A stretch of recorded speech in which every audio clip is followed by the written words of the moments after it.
Good. Yep, we're started. Hi, let me introduce myself if you don't already know me. My name's Corinna Gagnon, and I'm a sales coordinator with the Juice Plus Company. I've been involved for 2 years now and loving every minute of it. So what brings me, I'm going to share screen.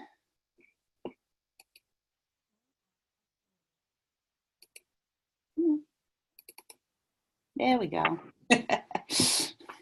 So I heard about this book called The Desire Map, and someone was talking about it on Facebook, and everything she said about it just like hit me to the core. I'm like, I got to get this book. I got to read it. And just by chance, I had brought it out to Arizona because we were out there a week before the conference. And it couldn't have been more perfect to be reading these wonderful, just desires, getting you goal setted in a different mindset than what we're normally used to. We're normally used to going with, making the poster board, creating what the vision we want, and doing it like a step-by-step process. What's our next goal? And making the lists and how to get there. Well, this brought on a whole new vision to me. So basically, here's the book, and it's truly amazing. In this call, obviously, I have to cut everything down, quick snippets, but you'll get the gist of the meaning of the book. So it's basically, instead of external goals, how do you want to feel? Visually, it looks more appealing. Psychologically, it looks more like an invitation. So instead of, like I said, looking at those lists and the to-do things, it's more, how do I want to feel? And when you're focused on the feeling, the other things tend to fall into place naturally. And it seems, like it says, more inviting to us than you're looking at something, oh, I didn't do that yet. And it just, for me, it adds more stress. And I'm trying to, eliminate as much stress as I can. So how would you want to feel in these 4 areas of your life? Your home, love, money, and work. When we're talking about the magnetics of feelings, when you want to focus on a desired feeling, it's more liberating and energy induced. For example, instead of looking at the board of all the things you didn't accomplish, leaving you disappointed, focus on the things that you did to make you feel the way you wanted. It's just much more rewarding at the end of the day saying, wow, I felt really great when I did this, instead of, oh, I forgot to do that. It just changes the whole mindset. So respecting your desires. If you're in a bad place, own it. And at the end, end your thoughts on a positive note. Don't judge how you want to feel. For example, say someone I want to feel wealthy. And then you tend to think, is that greedy? Am I being greedy? Or I want to feel loved. Am I being needy? We don't need to judge. Maybe what we label as greedy or needy is really an impulse to heal or take care of ourselves. Until we admit and honor the fact of how we want to feel, we can't even begin to experience the satisfactions we crave. I think that's pretty powerful. Because we tend to not focus, and it's not about focusing on the negatives, but it's owning them. They're real, they're part of us. And instead of just pushing it away like they don't exist, bring them in, feel them out. Why do I feel this way? And question those things. So when it comes to goals with the soul, it's a vision that is most important. How we get there is the lesser of the extent. Goals are what sets the path. The path may change, but don't lose sight of the vision. So basically, it's staying flexible. Don't get caught up in, well, this is the way I was supposed to go. And then people get stuck. You need to navigate around the bumps in the road.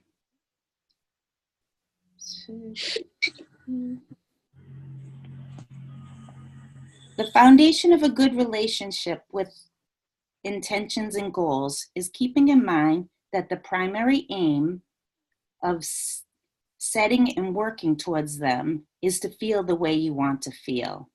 The external things we want to have, do, and experience are secondary goals, bringing you back to the core desired feelings.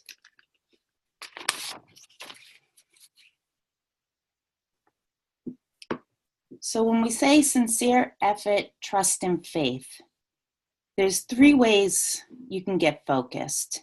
Know the meaning, why you want it, what's behind it, why are you doing it? Become acutely aware of your hunger. How bad do you want this? Get real about what it will take to pull it off.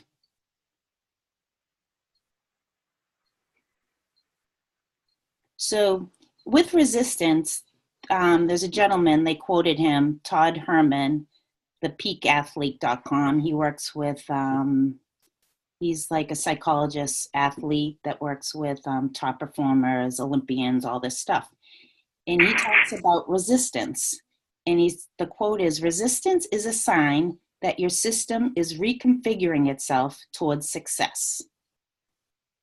Use it to celebrate. It means change is happening. Normally when we feel resistance, we hold back or we think we're not on the right path. Why am I being resisted?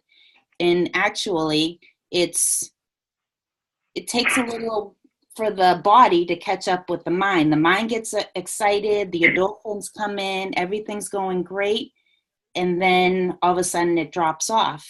So it just takes a little longer for the rest of our body to catch up with that. So don't look at resistance as a negative, and more as it's a good thing that it's happening, because that means we're growing. Breathe. Grip to your power thought. Remind yourself. Rehearse your performance ahead of time, but don't get stressed on the outcome, because then you're defeating the purpose there. And remind yourself. And keep drafting. When it comes to trust, focus and anchor to what you already have and trust in. That makes it easier to be contagious. Oh boy. It makes it easier to be courageous, knowing what is already working in your life. So when you're focusing on all the positives you have in your life, your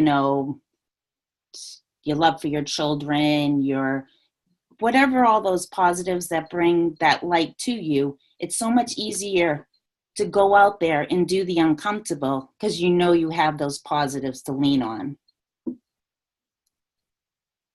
When it comes to deserving and worthiness, that's what gets to the pulse of our conscious and self-esteem. If you don't believe you have the right to be here, you will never be in a space for your true self to show up. You need to believe you deserve and are worthy of all you desire. So the soul limber part of the book is basically 5 different sections and filled with like 44 different questions. And it's basically what they call a warm-up of circling around your desires, filling out your truths, your weakness, your strength. And it's working with what you already know, not with what you want, the intangible. It's working with what you have and to build upon that.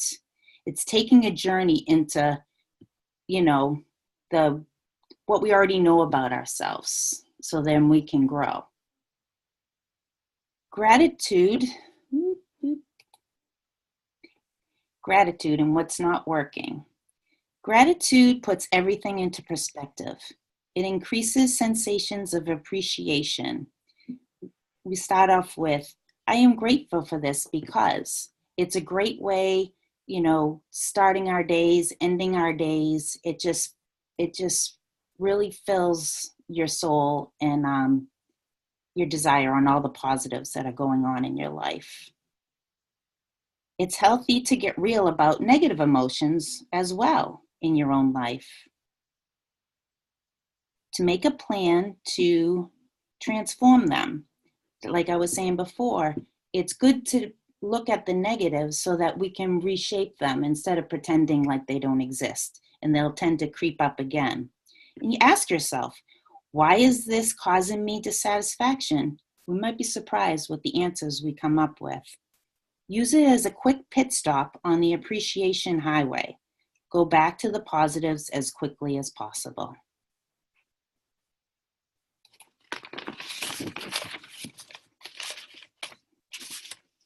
So clarifying your core desire feelings. What feels easy? Pick an area that's easiest to define and start with. I'll tell you from me working on this, I kind of went with the mindset that it was kind of easy to pick out the emotions I wanted to feel. And it wasn't that easy because it was like, oh, and you really want to be clear about those things. So start with the easiest ones. And they always morph and they can change into other things, but it's best to just start with the easy emotions to define them. Some may make you sweat. Do what you need to do to find clarity in those emotions. You may want to cry, sigh, take deep breaths. You're committing to go for it by doing this. In the tools you might use, it says a dictionary. It may seem pretty elementary that, the dictionary has definitions, but what we don't take into account is all the different meanings to one word might carry. So when you're choosing that word, you want to choose it very carefully and look at all the definitions to see if they fit to you. The words have power, the vibration in the words, feeling the words that really resonate with you and feel right and inspire you. Know what you need to know. It's not a test. So much truth to be found, just scratch the surface. Start out to do, next slide. So what can we do to feel this way? Get clear on how you want to feel. Desire meets action.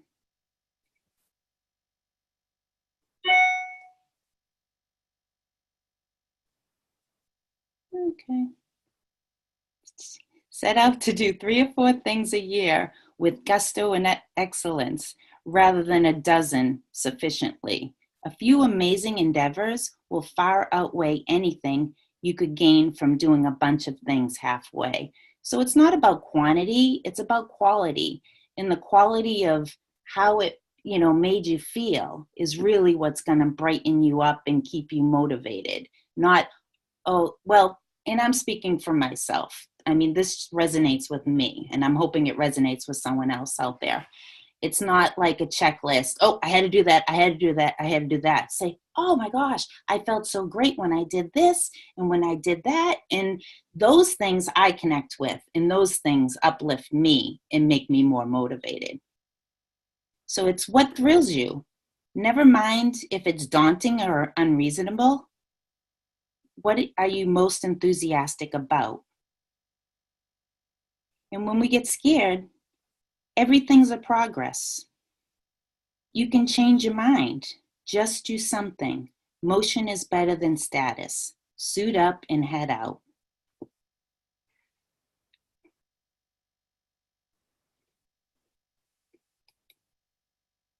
Desire as a practice.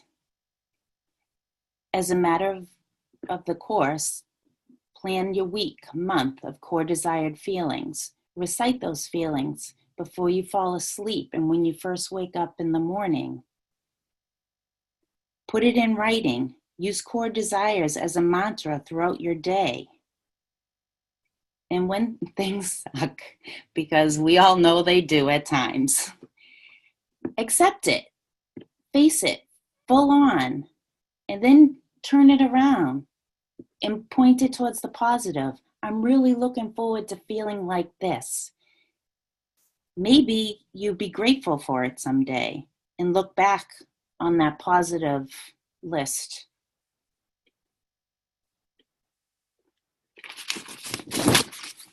The reasons to be aware of all our feelings is so that we can deliberate about the emotions that we play out into the world. We need to honor the diversity of our emotions, respect all of our faces, masks, and sounds, even the dark stuff. When rage comes knocking, "Hi, Rage, you're here again teaching me about patience?" Okay, I remember that.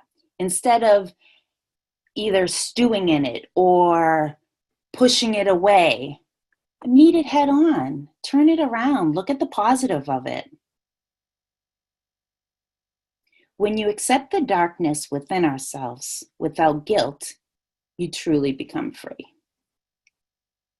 And with fear, we're all in this together. Sometimes we need to learn to feel again, start fresh from years of feeling blockers. Time to take a refresher course in the geometry of feelings. Seek out expressions of life force everywhere. Be curious, come to life. And thank you for this talk.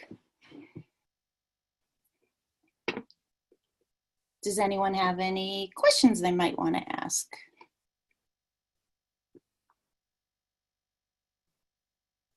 Corinna, that was awesome. I took lots of notes. Thank you so much. You're What a great topic. Yeah, that was amazing, Corinna. Thank you. My pleasure. Thank you, Corinna. I think it's a big missing piece to the manifestation puzzle that a lot of us forget or don't know, or don't realize we need to attach to the things, the visualizations and the goals and the numbers, is how do we want to feel? So it's a really key component. So thank you for sharing that. Yeah, I find it really powerful too, the idea that instead of I must get this done because blah, blah, blah, I could say, well, how do you want to feel? And will getting this done help you to feel that way? That's huge. That's huge for me. Yeah, it reminded me a lot of Abraham Hicks, which always goes to how you're, how do you want to feel? Don't worry about the details, but start with that. How do you want to feel, and use the words that project that. And then, the universe kind of fills in the details, and, we obviously have to take action, but we get inspired then by action through that. So it was great. Mm-hmm. Yeah, that's how I feel too. Thank you. Great job. Great job. Great job. Awesome job. I'm so proud of you.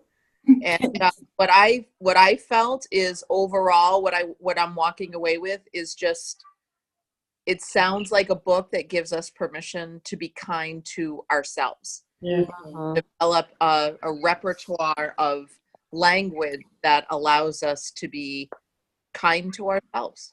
And because I think we're very, very unkind to ourselves most of the time. Yep. So thank you for that reminder that it's okay to extend kindness to us. Yeah, and here are the tools of self-discipline around kindness, because sometimes I'll find myself in that self-loathing language and I'll be like, where did it come from and what do I do about it? So to have a little map of how to turn it around is great. Yeah. And I like the 3 or 4 major goals. That just gave me relief. Like, instead of 20,000 things that just pick a few big ones, quality versus quantity. That just helped me. I think this information is good for kids too. I wish I'd known more about this when my kids were small. Yeah, I know. Me also. So I like what you mentioned about resistance. Some people really resistant, but you see its change happen. Just let it little bit, take a little time and catch a body with emotion and kind of all this, just take a time. Yeah, there's actually a whole psychological that obviously I couldn't get into, backing up that whole resistance thing. Yeah, because I've been thinking about that. How do I break through this resistance problem that I have? So if I turn it into this sentence that resistance is a sign that you are recalibrating towards success, I'm like, oh, that feels better. Yeah, absolutely. Yeah, exactly. Saying it should shift the thought that to feeling better just lets go of the resistance a little more. You know? Exactly. Yeah. The idea Do you is remember my 5, 4, 3, 2, 1 sign? Yep. Think the 5, 4, 3, 2, 1 action. When you get to 1, you have to do that thing that you're avoiding or that you're resisting.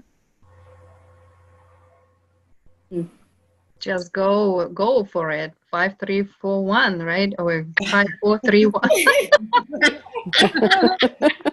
Whatever those numbers One are. is the last number. I you're all just came set. from yoga. My brain's so relaxed. you have no resistance, Natalia. Oh, no resistance. Well, thank you. That was awesome. Thank you so much. It That was was great, Corinna. Great.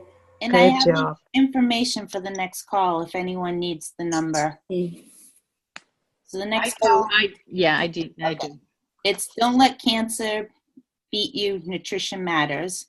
And it's 641-715-3580, code 505064 pound. Awesome. That's Thank on, you. is that on Zoom or